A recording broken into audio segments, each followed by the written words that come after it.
Hello and welcome to Self Publishing Insiders. My name is Mark Leslie Lefebvre, and I am the Director of Business Development for Draft to Digital.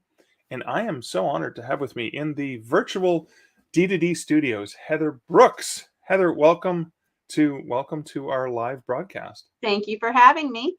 So before we get into the Right Women Bookfest and the network and all the cool things going on there, can you tell our viewers or listeners a little bit about you and your writing life?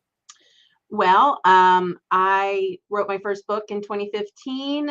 I started to write it as straight erotica fairy tale, but I couldn't stick to the genre. I kept wanting to kind of build the world out a little bit. Right. And so I ended up doing sort of an erotic romance. At the time, I didn't know that's what it was called because it was brand new to publishing. I just knew I wanted to write a fairy tale and it had some naughty bits in it. And I got that book published in 2015 independently. I had experience years before that trying to publish a mystery traditionally, and I didn't have a lot of luck. So I thought, by 2015, e-publishing had become a lot more accessible. Right. So then that is a series, and I've written two other books in that, and I've begun writing a series, witchy mystery series that'll be out next year, and I will be continuing that. It's the Red August series, is the dark fairy tale erotic romance, and then I guess I write about love a lot, like who you're supposed to love, who you're not supposed to love, Yeah. and strong women characters. I know that's cliched, but it's important to me, and of different ages and sizes. That's also important to me. Oh, that's good. So it's very inclusive, and that's one thing about the network we're going to be talking about shortly. But okay, so I'm wearing in honor of Halloween is coming up, and you've got sort of a timely release for Halloween. Can you tell us a little bit about that? So that first book I published in 2015 is Red August, and I'm re-releasing it with a new cover with content warnings, which weren't as much of a thing then. Right. And there are some things that I think people would want content warnings for, and it's got a little bit of an edit, that after 7 years you kind of see some things you're like, I might like to change that or add something even. I did add a couple of things, so that'll be re-released on Halloween. Ooh. It'll probably start as a limited release on ebook, and then over November it will go wide in paperback, and then I'll be re-releasing the next two books, all that were in the series, with brand new covers and content warnings as well. And then I'll be working on book 4 of that series, which is called The Shifters of Mohegan Falls. Right now it's Red August, which is the one that's being re-released, Red Archer and Red Hunter. Okay. And that is exciting for me because I love Halloween. Halloween's in the book. Halloween's like my favorite holiday. So Halloween. The preparations for Halloween in our house begin usually the middle of November for the yeah, forthcoming year. over the next year. Yeah, exactly. In the comments, Lexi says, "Love when the spicy story develops an entire world around it." Oh, yeah, thank you. So, so you started off with this very local group of people. Can you talk about the women authors of Maryland? Yeah, well, like I said, I published in 2015, and I started as I worked on this process, and I would reach out to women authors. I couldn't always find them. I like to talk to women authors because I feel like women authors have unique issues that sometimes men authors don't have to deal with.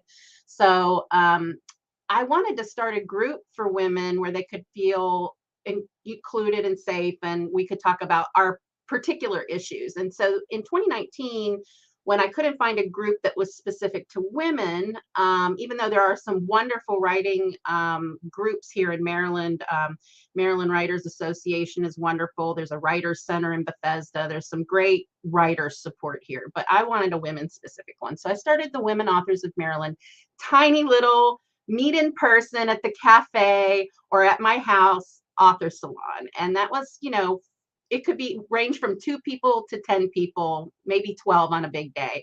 And then the pandemic happened in 2020. So that was 2019. The pandemic happened in 2020. And I moved to make it more virtual. And then I realized some people were asking me, I'm not from Maryland, can I join? And so I changed the name to the Right Women Network so that women writers from anywhere in their career and anywhere that could get on Facebook could join the group, and then we would have these salons like the one that you did recently, and then we can have like somebody from California can learn all about drafted digital in my little salon group, which I love. So I like that. I like that inclusivity. So you started off with the local regional group, and it was to connect with other women. It was mhm. basically to, to share and help each other, etc. Encourage mostly.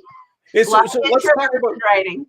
let's talk about that encouragement and how important that was, because you changed it during the pandemic when we can't actually gather. We can't gather together. And did you guys, you just reached 500 members? At 5:06 as of this morning. So I think 506. Oh my God. So you just six since yesterday. you left 500, you left 500 behind in the That's dust. right. But We're and zoomed are those ahead. people primarily in the US, or do you have people internationally? I think it's mostly US. I think because of my boosts that I've done for ads for my stuff, I think that sometimes people see the two things connected, and my stuff tends to be boosted locally. When I mean boosted, I mean like on Facebook or Instagram. And because my Bookfest is very closely connected to the Right Women Network, those two things have a lot of local focus. But I know that there are women from all over. And I don't know internationally specifically. Usually only know when I'll say, this is happening, and somebody's like, oh, I'm in Australia, or whatever. But I think it's mostly continental United States, but everybody's welcome. If I know the time difference can make it hard to connect live, but that's what I like about the Facebook has its problems, but one thing I like about their group system is very user friendly. Yeah, that is good. And there's a number of people on it already, so it's a platform that people are somewhat familiar with already.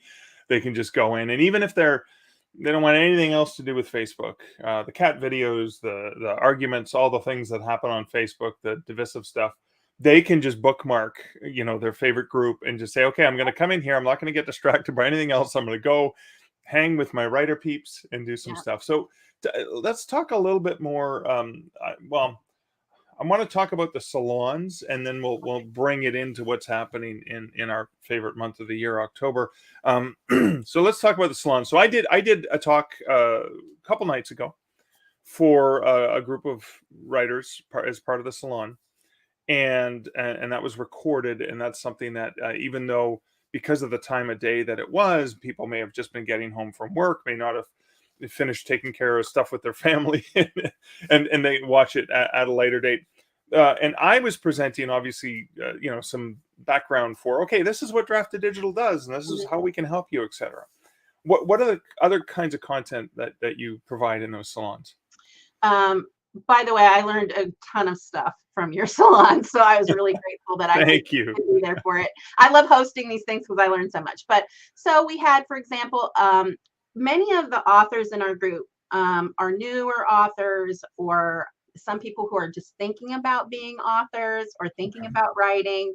And I think that uh, I try to really gear things towards the beginning writer to give them help where I felt like I needed help or things I didn't understand. So, for example, we had a great editor on there that talked about the importance of professional editing. We had a professional beta reader come on and talk about beta reading. What is beta read? If you're a new author, you might not understand beta reading, where it comes in the process, how it works, what to expect. A lot of people Right. actually, I asked a beta reader when I saw some authors online, newer authors complaining that a beta reader had charged them, or that what I was like, wait a minute, beta readers should be allowed to charge you. Why are you upset about that? That's work, Right. you know? Yeah. So I had a beta reader come on and talk about, what to expect if you pay or you don't pay, those kinds of things.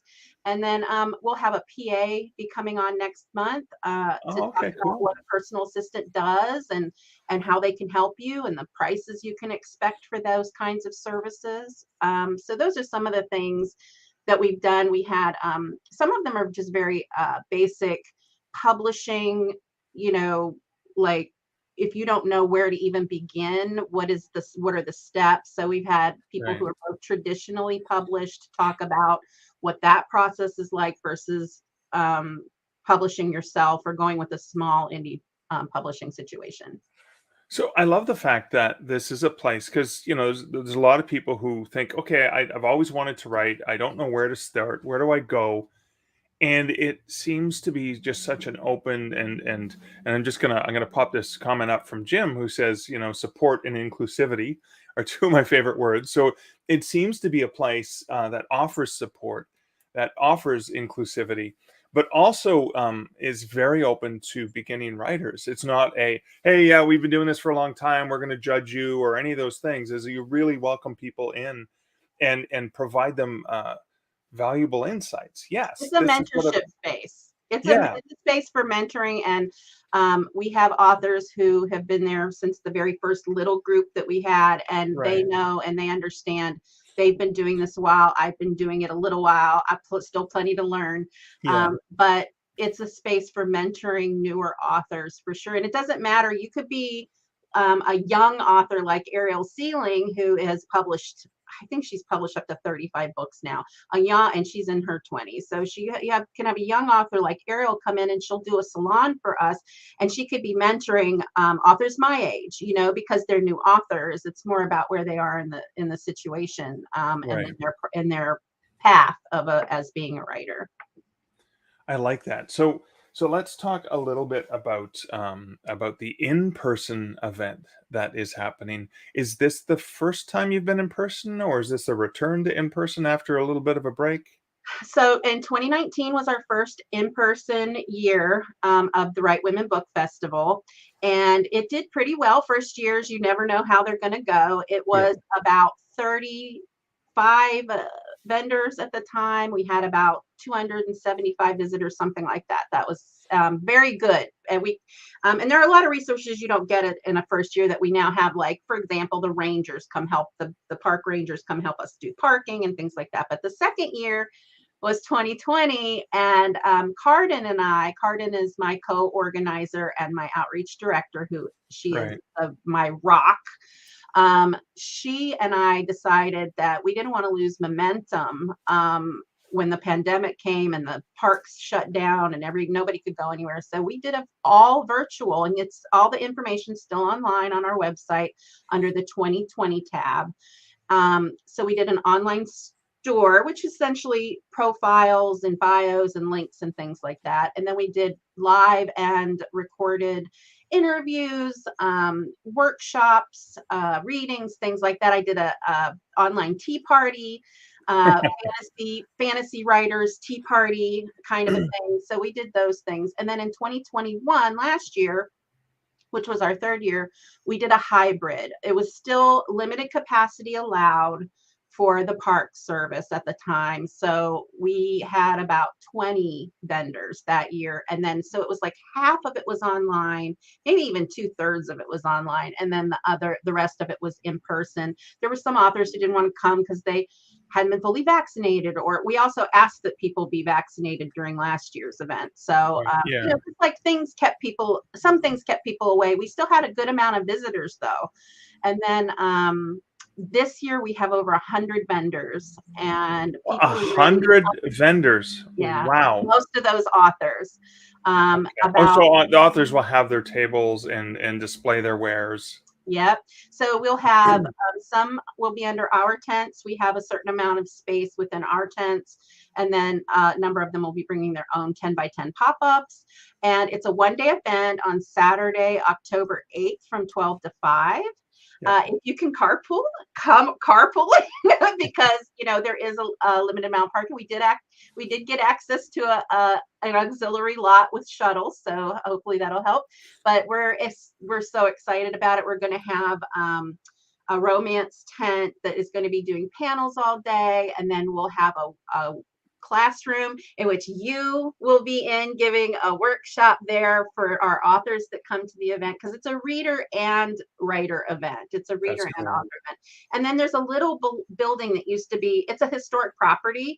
Yep. So out front, it used to belong to a Supreme Court judge, and there's a little law office out front. And that's where we'll have some mini salons in that room. And then there will be story time. There'll be mermaid story time, drag queen story time, firefighter story time with a female firefighter, as well as live poetry all day with the EC Poetry and Prose with Patty Little Pie Ross, who is well known in this area in Prince George's County for her group. Her and her group all have a lot of poets who are in the area, and they will be doing live poetry all day. So it's going to be really cool. We also have live jazz and harp band. Oh, this is going to be fun. Yeah, it's atmospheric. So we also have a few vendors that are not book related that are like homemade bath product, housemaid. Okay. I'm in restaurant mode. Homemade bath products like boutiques. Bath products and what else, like journals and things like that Okay. I think kind of go well with reading and book loving, and so who doesn't want to have a cupcake? We have a cupcake vendor this year, so who doesn't want to have a cupcake, buy themselves a bath bomb and go get a book, and you're all set. So I know I'm going to be there doing one of the workshops, one of the presentations specifically geared to help writers. What other writer-centric things, presentations or presenters are going to be featured or spotlit or included in the day? So it'll be a variety. There are writing coaches, people who have done for example Kickstarters, who to tell you how to do a Kickstarter if you want to, how to get in touch with your journaling side, poetry, just like a variety of. There's no the romance tent will have romance panels all day, for example. Right. That makes a lot of sense. Yes, and then but the stuff in the classroom is one author or one presenter giving some kind of mentorship or education or workshop about a specific topic, and those are listed under the event tab on our website. That is cool. Now I know someone we both respect and admire who will not be there in person but will be presenting virtually. Is that going to be a live virtual or is that pre-recorded?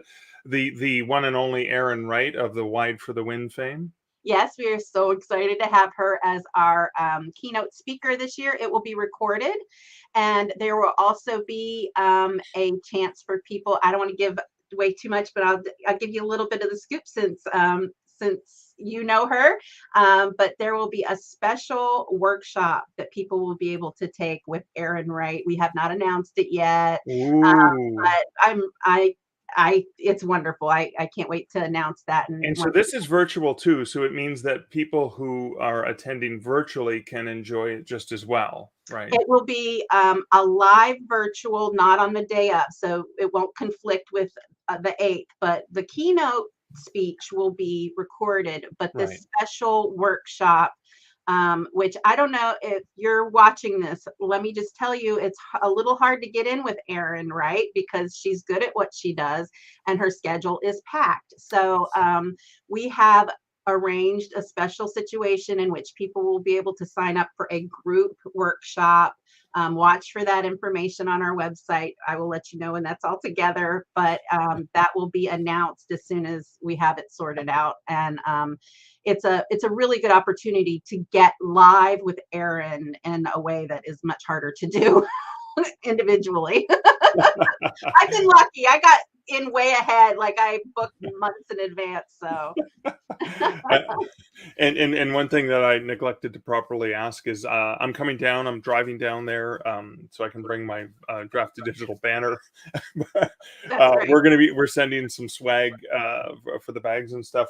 Am I going to need to bring a tent as well, or do I get to squeeze into the big one? I can do either way. I just want to. I thought I'd You, ask you live, put you on the spot. oh, well, we can put you in the classroom. We can put you under partial one of our 10 by 10s, or you can bring your own, have your whole space to yourself. It's up to you. We Okay, will cool. accommodate because you've been so supportive and so wonderful. We cannot wait. We know you're just, I'm going to put you on the spot. We know you're going to work with us next year and support us next year too. There you go. There you go. Yeah, I'll probably just bring the tent that I Yeah. have for outdoor events, and that frees up your options and your spaces.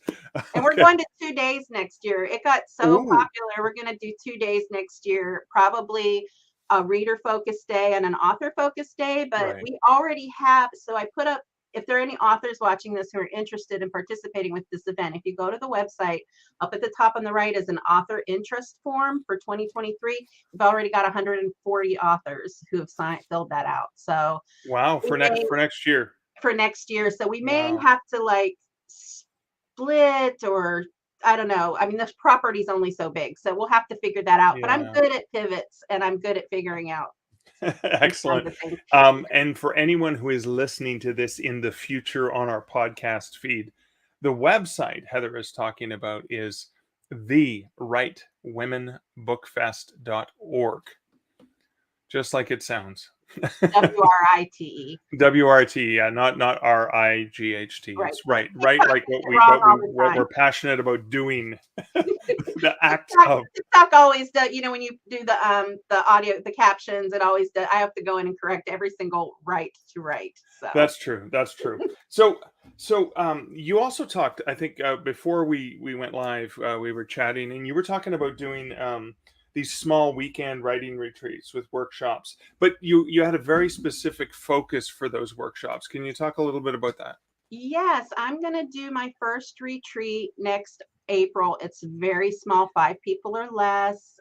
It's a weekend style, and the focus is women over 40 the focus will be either who want to learn, who want to write their first book or manuscript, and then also I'll probably branch out into publishing information at some point for just like editing and refining your book and things like that. And then we'll see what 2024 holds. But next year will be my first writing retreats that I'll be offering, and the focus is on the first time writer over 40, women over 40.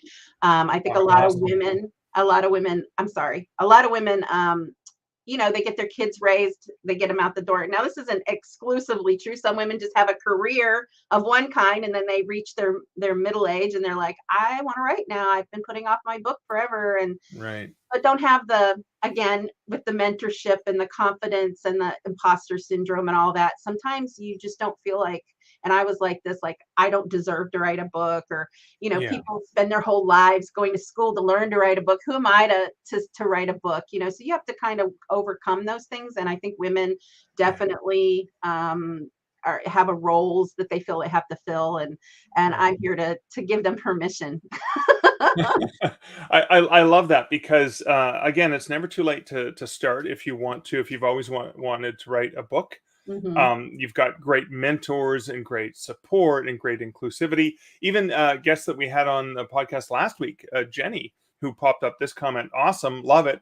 I'm a 50-year-old new writer. So, again, just saying, yes, you can do this. And for those who aren't sure and want to be able to connect, this is a great opportunity to find those people who are just as passionate about writing and also passionate about, I think, wanting to support and wanting to help other writers because you get it, right?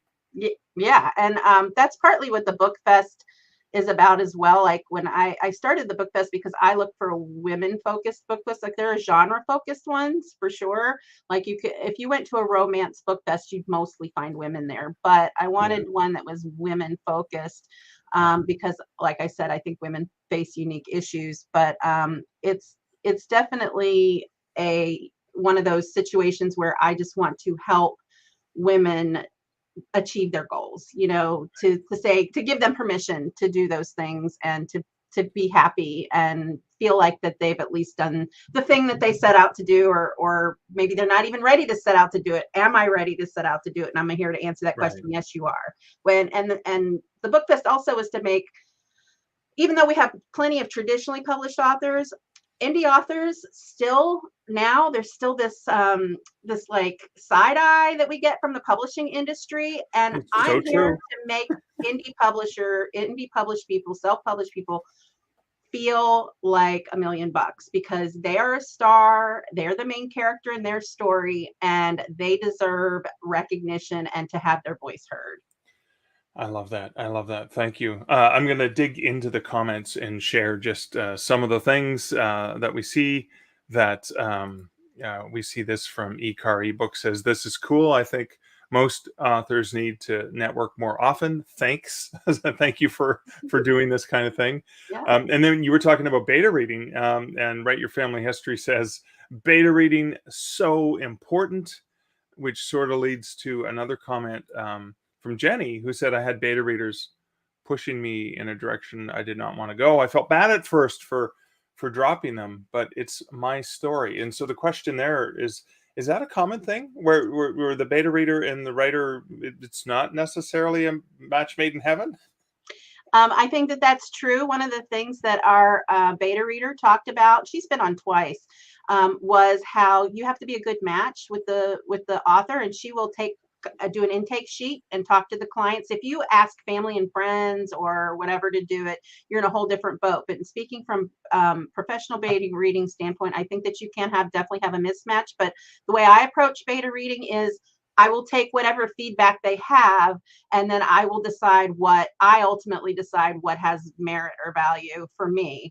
Right. And then I integrate it. I have a thick skin now. I was as a painter, a sculptor, and a photographer. I've been doing art a long time. I did body focused art, body image art and things like that. So I have a very thick skin about things. So I'm just like, that's your opinion. I asked for your critical feedback. But some people, one thing that I found really interesting that Kristen said, her name's Kristen West. One of the things I found really interesting that she said was that some authors don't actually want critical feedback. And so she asked a question on her intake. Do you want me to just tell you nice things, and do you just want good feedback, or do you want critical feedback? Because some authors actually don't really want, maybe they just need the boost. I don't know. If I'm paying somebody for beta reading, I want to know everything I'm doing, whether it clinks or clanks anywhere. So, but yeah, so I think that's valid to say, okay, this beta reader is not for me, and to maybe Yeah. move on to a different one. Fair enough. And I imagine this same thing would be true for working with an editor, right? I mean, that's much earlier, obviously, in the process, but same For thing sure. goes for editors. Oh yeah, many professional editors will definitely tell you, yeah, some won't read certain genres, and some, won't edit certain genres. So yeah, I think you can have a mismatch there as well. Just like with any business, you can have a mismatch, and I don't give up on editing for Pete's sake, or don't give up on beta reading. Never do that. Just find the right one. I like that. And just a reminder that with beta readers or with editors, ultimately, you are in charge. It's your IP. This is your product you're paying for. It's and you can decide to use all or some or none of the feedback that you get. I mean, I've found in my own writing experience, I usually, when I'm working with an editor, I usually take about 75 to 80% of their suggestions. But there's some things that I, draw a line in the sand and say, no, this is a hill I'm going to die on. This is really important that it be this way. Maybe for some other reason that's important Right. to me as a writer, or something I haven't revealed about a character that I'm not going to reveal for a few books. I don't know, but there are those things where I will kind of not argue, professionally fight with them. And sometimes I'll do it to challenge. You're like, okay, thank Yeah, you for your feedback, and then you go from there. yeah. Jenny comments says, yes, I want critical feedback. Love the intake form idea. My book had my book one had no room for sex, and they wanted me to Game of Thrones it up. That's a good Game of Thrones it up. That's a good one with the sex. And so again, yeah, that was your decision. There's no room for this in my book. So yeah, that's not the kind of book you're going to get from me, at least not with book one. So that's kind of cool. Sets the So tone too. Like if that's something you're not wanting to write regularly anyway, you're setting a tone. yeah. Oh, Going back into another chain of comments. So Lexi says it can be good having a network of people with their own unique perspectives that also share common experiences and can be there to aid with your writing journey. yes, yes. Thank you. No, that was like a namaste sort of. Yes, namaste. Yes, For anyone absolutely. who's listening, you just made the gesture. Yes. Um, I and then forget this is going to be for ears. well, eventually, right now the videos will always be available to watch, but just for anyone who's happening to be listening. So, Absolutely. Write Your Family History asks, would you agree that the way to build confidence in writing is just start with what you have and improve as you go? I would say yes. One of the things we talked about in the salon that Mark recently did with us was what did you call it when you have too many options Oh, and analysis paralysis. analysis paralysis. So there are so many things to learn after I'm going into 8 years of self-publishing, and I'm still learning new things all the time. I go to salons like this. I listen to podcasts like Johanna Penn's podcast. I visit Wide for the Win, which is, a great Facebook group that Mark Leslie is in. And I'm learning those things all the time. And it can be overwhelming because you see people going back and forth about, well, what should I publish on this platform? Where do I get an editor? And what my feeling is that you cannot publish a book that you don't write, and you cannot edit a manuscript that's not been written. Yeah. If you don't write the book, it cannot be published. So first step always is writing the book. So just focus on that. And then you can look, like, there are people who want to have 10 steps ahead. They want to have their marketing plan. They want to have their launch party and their pre-sale. And that's fine if that's what you want to do.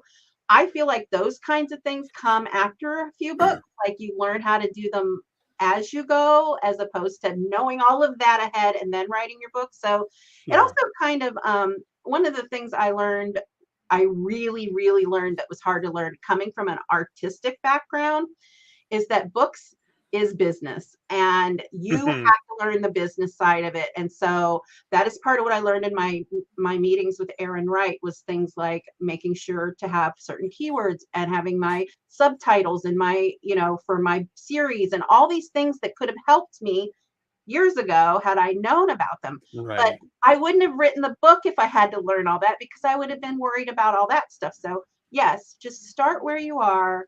Think about if you want to plot your book, great. If you don't want to plot it, if you're not a plotter though, I highly recommend having a goal date to be done. Like when I wrote my first book that I ever wrote, which was back in like 2001 or something, it was my first manuscript, I should say. I Right. wrote 3,000 words a day, period. Just every single day. And I had a book done in a couple of months. If you're not gonna be a plotter, you definitely need to have some goals set for yourself for your first book so that you actually finish it. Yeah, I like that, and the goal could be a word count, a daily word count. It could be participating in NaNoWriMo, National Novel Writing Month, where Yes, that's great. 50,000 words by the end of the month. Hmm.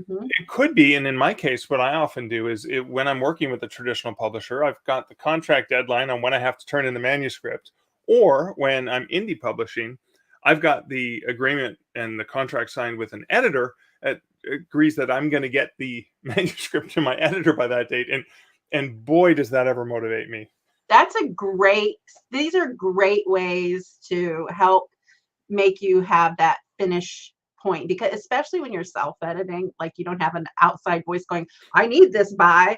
Yeah, You're the one that's going, I need this by. it can just drag on. I don't listen to myself. You know, listen to I no, I 10 don't years, listen to that 10, guy. 10, 12 years of giving authors the same advice to write in a series, and I only started following it a couple years ago. So I should pay attention once in a while. Eventually you listened to yourself. Eventually I hear that nagging voice, like that whiny voice in the background, Mark, that's you. So Yeah. I want to pop up this question that came in from or comment sort of for clarity from Write Your Family History is, could you clarify plotting a book? I think you might have a definition that's different than what I understand. So what is plotting a book to you? Plotting a book to me is, and I did this with that first book where I wrote 3,000 words every day, which is I did an outline. So you did a full outline, right? A full outline of what what the chapter title was going to be, what that chapter would contain. And then there are, of course, various theories about the rhythms of the, like Save the Cat and things like that, are various rhythms you should have, things, Right. points at which things. I didn't know that back then, but I know that now because I've taken workshops. But the plotting would be a person who plans out, and it could be very detailed, or just maybe you want to get from this point, and at the end of the book this is what you want to happen. You kind of loosey goosey in the middle. But plotting meaning you have a plan for the book. You should still try to set deadlines for yourself, otherwise again they can stretch on. Okay, I like that, thank you. I'm going to go back. We're going to go back to beta. The comments about beta readers is coming up in the chat a lot. So, Write Your Family History says beta readers can help me know when I'm not well understood. For instance, I wrote about using a product during a stage show that others wouldn't understand, and the feedback from the beta readers helped me explain more. Obviously, because this writer probably has a background in theater and understands that, but someone else goes, "What's that?" Like glow tape is one thing, for example, we used a lot to mark things in I'm a theater. theater baby, so yeah, I know. Yeah, so Yep. but then the beta reader goes, "What's glow tape?" Glow tape. Yeah. That's an inside joke. This book is for theater nerds. And then the other thing is, Lexi says, one thing I feel I would look for from a beta reader would be reading from a perspective I don't have, but might appear in characters in my story. As a white woman, some things could totally not register to me in a way that it could for others. And I would say, as a male trying to write it from a female perspective, that's where people can give me insights and say, "No, Mark, that's not how you do this thing that you have no clue about, obviously." Yes, I could think of some famous examples, but I'll refrain at the moment. But There's no breasted booblies going on here, right? No. Okay. probably that's the one. And this is also a place where you could get a sensitivity reader if you are writing diverse cast, and you approach anything from the perspective of that person's lived experiences. And I see this with fat representation a lot. I'm a plus size woman. I see people write fat characters, and I'm like, can be very stereotyped or whatever. But I think that a fat person can write a fat character better because we Right. had that lived experience. But you can have sensitivity readers. We definitely, there are varying opinions about whether or not you should be Right. writing a different uh, person than what your lived experience is. And that's why we have own voices books, for example, and lists and things like that, which are great because then that the person who wrote it is writing from a lived experience. But we also want to have, like, I grew up in a military environment, and so we had many races all around me all the time. I grew up with various races, so that's what I'm familiar with. But I'm a white woman, so I've never lived as a black man or a black woman, so I would never write from their lived experience. Right. But I might like to have a black woman character in my story, just because I want a diverse cast of people. And some people don't think you should do that either. And again, this is where we have the choice of what we read. No, I agree. And I think really, really important, we're seeing a lot of it in the media now related to, let's say, The Little Mermaid, is representation matters. It does. Children want to look and see people who are like them, like Uhura in Star Trek, which was unheard of. An officer, right? Yeah. So, but that's where you can run into the risk of, without sensitivity readers, or even the beta readers can also have a specialty in certain sensitivities too, right? Whether it's Yes. gender, sexuality, whether it's body size, whether it's different cultures as well. I think that's really, really important to do the research, because you don't, I think it's kind of like, and this used to be something I remember learning from Dean Koontz in one of his early writing books way back in the day, was you don't want to use the wrong gun in a scene, in a thriller or mystery, that's going to kick people out of the story, because the story is what's important, and the characters and their development are what's important. Similarly, you don't want to make a blatant, silly stereotype, Right. which throws the reader out of the story, who knows better, and says, well, wait a second, that's not true. Not all Canadians say a boot. Don't Like that lie kind of to stuff. me now. I've been living on that dream for years and years. Now, I think that in terms of for me, it's from a fat plus size. I'm getting older now, so I'm like an older woman. So like it can shift and change what Right. your orientation is. I belong to the LGBTQ community. These are all things that some people keep their writing very, very light and airy, and those topics never they really don't come up at all. Right. So it's not a big deal. But if you're writing anything with weight, or you're stereotyping, or you might not even realize you're doing it. In fact, a lot of times you don't. That's why they Right. exist. That's why sensitivity readers exist, because you don't know what you don't know. And I do think it's an important thing. I love that they exist now. In fact, now that we've had this discussion, I think I'm going to try and find a sensitivity reader to come do a salon with us, because I would love to have that. I think I can introduce you to a couple people I know, if you don't have anyone. So Not off the top of my head. So yes, please yeah, pass we'll do that that. off. We'll do that offline later on. Okay. Another question from Write Your Family History says, so wouldn't historical context, this is fascinating discussion, I'm learning so much. Wouldn't historical context editors also be important? I found people project modern ideas on historical books that aren't representative. And I think we run into that risk of, we know better now, but we maybe didn't know better then. And so this is the way that would have happened, even if it may be uncomfortable. I In guess theater, we that's call them dramaturgs, I think. Right? Isn't that the right word? Dramaturg.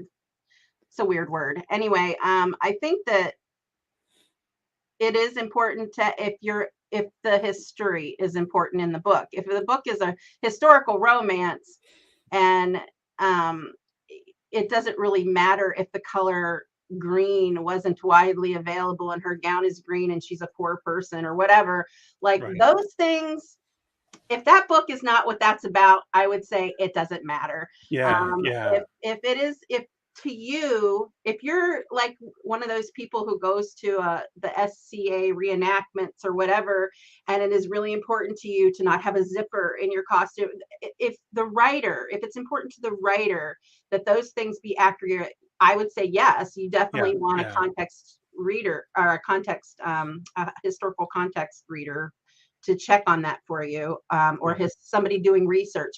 In my opinion, if I'm reading a historical romance, I probably wouldn't Would care notice. if, like, I'm not going to go look it up. Like, I get really detailed because I'm a props person myself, Right. and like a set decoration. I love eras and stuff. So like, to me, it's really important. Like when I did my book, I did research on the kinds of apples that grew in Scotland, like that kind of thing. If I'm going to put an apple tree in Scotland, I want to know exactly what kind of apples grew during that time or whatever. However, it was not important to the story. And in fact, it slowed me down a lot. Yeah. Well, Would it maybe hard that's for you second to draft material too, right? do what? That could be second draft material if it's starting to bog you down. Thing, I have to stop and go look something up. No, no, no. Get it written and then come back and fix it later. And a fun thing I've learned to start doing with my husband, who does my first read through, he's a writer too, is if it's like a car, like I want a really cool car right here. I'll just put it in parentheses, and he'll stick a car in there. And so like my witch drives this car in my new Okay. witch series. So it's like he's like, I have this model. It's like, yes, I love it, and it goes with my theme. So, but what do you think? Do you think historical? How important do you think the historical aspect of something Well, is? again, I think it depends on who your readers are and who you're writing it for, and depending on how it pertains or doesn't pertain, because maybe it's an element you don't even need to include, Yeah. something you can gloss over, let them fill it in with their own imagination, or there are some writers who just really want to get it right and don't want to kick them out. So, Heather, we are running out of time. This has been such a fascinating discussion. Can you please remind listeners where they can find you online, where they can learn more about Right Women's Bookfest? So I'm at hlbrooks.com. I'm on most social media platforms as HL Brooks Writes. And the Right Women Book Fest is the WRITE Women Bookfest.org. And we have Instagram and stuff. That's all on the website. I would just recommend going to the website for that. And Okay. we are almost out of tickets. I don't know when this is posting, but we're pretty low in tickets. So Well, we're live now, so it's live from September 15th onwards. But the audio was probably going to be in the future. It might even be past the date of the okay. event. Heather, thank you so much for hanging out with me today. Thank you. And I just want to remind viewers where you can find out and not miss any of the awesome Draft to Digital Self-Publishing Insiders Live. Go to d2dlive.com to find out. Be sure to follow, like, and subscribe so you don't miss any of these fascinating chats. Even if you can't watch them live, you can always enjoy the replays later on. You can also check out more fun things over at d2d.tips/insight if you're looking for the business of writing and publishing. And of course, as always, some fantastic content from guest writers as well as our amazing folks at draftedigital.com/blog. Until next time, thanks again, Heather, for hanging out with me today. And thank you guys for watching and listening.